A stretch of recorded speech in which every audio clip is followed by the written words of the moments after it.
जय हिंद साथियों। तो अगर आपने आरपीएफ कांस्टेबल का फॉर्म अप्लाई किया है तो आप एक बार खुद से वेरीफाई कर लें कि आपके फॉर्म सही से भरे गए हैं या फिर नहीं, क्योंकि कुछ गलती की है तो अभी आपके पास एक मौका है, आप अपने फॉर्म का करेक्शन कर सकते हैं। तो आप खुद से वेरीफाई कीजिए कि जो भी डॉक्यूमेंट आपने लगाए हैं वो सभी वैलिड है या फिर नहीं। आपने फ़ोटो ढंग से लगाया है, सिग्नेचर उसके बिल्कुल सही फॉर्मेट में लगाया है या फिर नहीं, और सही फॉर्मेट क्या है वो आज की इस वीडियो में हम आपको बताएंगे। तो कास्ट सर्टिफिकेट को लेकर भी बहुत सारे लोगों के मन में डाउट चल रहा था, SC ST OBC EWS, तो उनका डाउट भी आज की इस वीडियो में क्लियर करेंगे। वीडियो को एंड तक देखिएगा।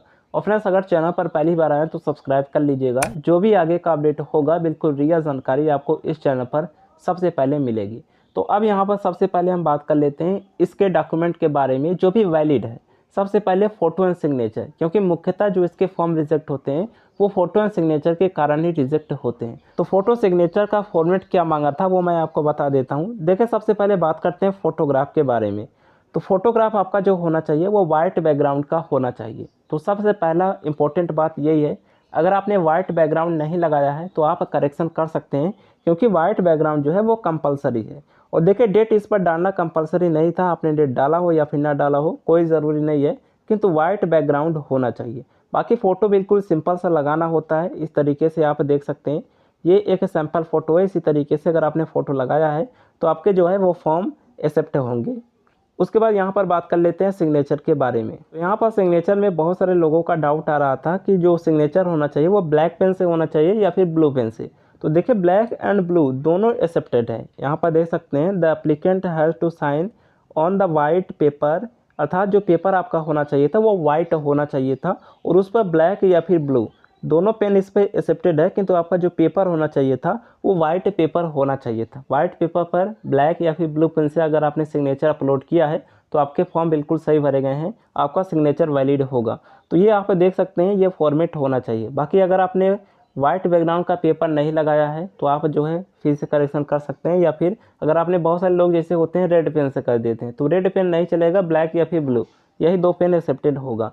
तो ये सिंपल सा यही है, फोटो का बैकग्राउंड वाइट होना चाहिए, सिग्नेचर आपका जो होना चाहिए वो ब्लू या फिर ब्लैक पेन से होना चाहिए। अब यहाँ पर बात कर लेते हैं सर्टिफिकेट के बारे में, जो भी सर्टिफिकेट की वैलिडिटी है और फॉर्म रिजेक्ट क्यों होते हैं। क्योंकि रिजेक्शन के जो मुख्यतः कारण बताए गए हैं वो इसके नोटिफिकेशन में भी बताया गया है, फोटोग्राफ और सिग्नेचर। यहाँ पर देख सकते हैं, आपका जो फोटोग्राफ होना चाहिए इनवैलिड फ़ोटो और इनवैलिड सिग्नेचर, यही दो मुख्यतः इसमें चीज़ें बताई गई हैं।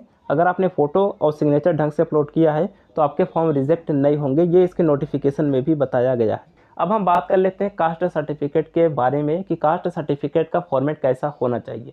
उससे पहले फ्रेंड्स, अगर आप इसकी तैयारी कर रहे हैं, अगर आप इंग्लिश मीडियम में बुक चाहते हैं, जैसे CBSE बोर्ड वाले होते हैं या फिर जो हिंदी राज्यों से नहीं है, अगर उन्हें इंग्लिश मीडियम में बुक पढ़ना है इंग्लिश लैंग्वेज में, तो आपको एजुका जोन की बुक मिल जाती है जो कि कंप्लीट सिलेबस कवर करता है। और देखिए, इसका स्टडी गाइड भी है। अगर आप पहले अपना कंसेप्ट करना चाहते हैं तो स्टडी गाइड के ज़रिए आप अपना कंसेप्ट क्लियर कीजिए।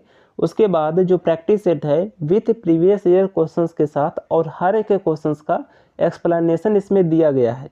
जैसे कोई भी क्वेश्चंस हो गया, क्योंकि यहीं से आप समझ पाएंगे कि आपके एग्जाम में कैसे प्रश्न बनेंगे। जो भी क्वेश्चंस है उसका नीचे आंसर भी दिया हुआ है और उसका एक्सप्लेनेशन भी दिया है, और ये सारे प्रीवियस ईयर के प्रश्न है और मैक्सिमम प्रीवियस ईयर के ही प्रश्न आते हैं, ये भी आपको पता होगा।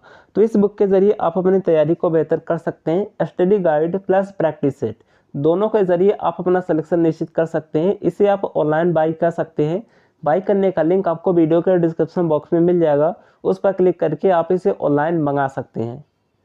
तो यहाँ पर देखिए फ्रेंड्स, हम बात कर लेते हैं सर्टिफिकेट के बारे में कि सर्टिफिकेट वैलिड कौन सा होगा। देखिए, अगर आप SC ST से आते हैं, सबसे पहले इनका डाउट क्लियर करते हैं। तो इसमें आपको अपलोड करना होता है, क्योंकि इसमें बहुत सारे, क्योंकि SC ST वाले कैंडिडेट को क्या होता है, उन्हें फ्री टिकट मिलता है। बाकी NCL अगर आप OBC से आते हैं तो ये आपका सर्टिफिकेट अपलोड नहीं हुआ होगा, बाकी आपका नंबर देना होता है। जब आप फॉर्म भरने लगेंगे तो उसमें आपको सर्टिफिकेट नंबर भरना होगा। उसके बाद अगर आप SC ST हैं तो ये स्कैन करके अपलोड करना होता है, किंतु फॉर्मेट बिल्कुल सही होना चाहिए, क्योंकि भले ही इनका अभी अपलोड नहीं हुआ है किंतु DV के टाइम वो बिल्कुल सही फॉर्मेट देखकर ही आपको पास करेंगे। तो अभी देखिए यहाँ पर आपका जो ओबीसी का सर्टिफिकेट होना चाहिए वो सेंट्रल का होना चाहिए, स्टेट का नहीं चलेगा, सेंट्रल का है तो ही चलेगा, स्टेट का बिल्कुल भी नहीं चलेगा। उसके बाद यहाँ पर देखिए SC ST का स्टेट या फिर सेंट्रल दोनों का चल जाता है, आपको परेशान नहीं होना है, दोनों चल जाता है, क्योंकि इसमें स्पेशल NCL इंक्लूड नहीं है। इनका जो NCL का ये रिजर्वेशन मिलता है वो सेंट्रल लेवल पर ही मिलता है, बाकी इनका रिजर्वेशन ये दोनों सर्टिफिकेट वैलिड होता है, तो इनको परेशान नहीं होना है, किंतु OBC का सेंट्रल का होना है। अब यहाँ पर बात करते हैं EWS वालों का। EWS वालों का जो वैलिड ईयर होना चाहिए, इसी में सभी का डाउट आता है। तो वैलिड ईयर आपका 24-25 का होना चाहिए, 23-24 का नहीं चलेगा, क्योंकि अभी मैं यहाँ पर आपको दिखाता हूँ नोटिफिकेशन में क्या लिखा है, उससे आप समझ सकते हैं। यहाँ पर देखिए जो EWS का वैलिड फॉर्मेट इन्होंने नोटिफिकेशन में बताया है, इसमें इन्होंने बताया है कि आपका जो फाइनेंशियल ईयर होना चाहिए वो ईयर ऑफ द एप्लीकेशन होना चाहिए, अर्थात जब से आपके फॉर्म शुरू हैं, जब आप फॉर्म अप्लाई कर रहे हैं उस फाइनेंशियल ईयर का ये वैलिड होगा। और अभी जो फाइनेंशियल ईयर चल रहा है वो 2024-25 चल रहा है, तो 24-25 का ही वैलिड होगा, क्योंकि देखिए 31 मार्च को 23-24 का फाइनेंशियल ईयर ख़त्म हो गया था। जैसे अगर आपके पास 23-24 वाला है तो वो जो है 31 मार्च को ही समाप्त हो गया होगा। और आपको पता होगा कि इसके जो फॉर्म शुरू हुए हैं वो 15 अप्रैल से शुरू हुए हैं, तो इसलिए आप कह सकते हैं कि 24-25 का चलेगा, ना कि 23-24 का। तो आई होप आप लोगों का डाउट क्लियर हो गया होगा, क्योंकि नोटिफिकेशन में लिखा है कि ईयर ऑफ द एप्लीकेशन, अभी जो फाइनेंशियल ईयर चल रहा है फॉर्म फिलिंग का, उसी फाइनेंशियल ईयर का वैलिड होगा। तो EWS वालों का भी आई होप डाउट क्लियर हो गया होगा। बाकी कोई डाउट फिर भी रह जाता है तो कमेंट बॉक्स में बताइएगा, और अगर आपके फॉर्म में कुछ गलती है तो आप करेक्शन कर सकते हैं। 15 मई से इसके करेक्शन विंडो स्टार्ट होंगे, मैं आपको इन्फॉर्म करूंगा किस तरीके से आपको करेक्शन करना है, वीडियो बना के भी इन्फॉर्म करूंगा। चैनल को सब्सक्राइब कर लीजिएगा। चलिए मिलते हैं नेक्स्ट वीडियो में, तब तक के लिए जय हिंद।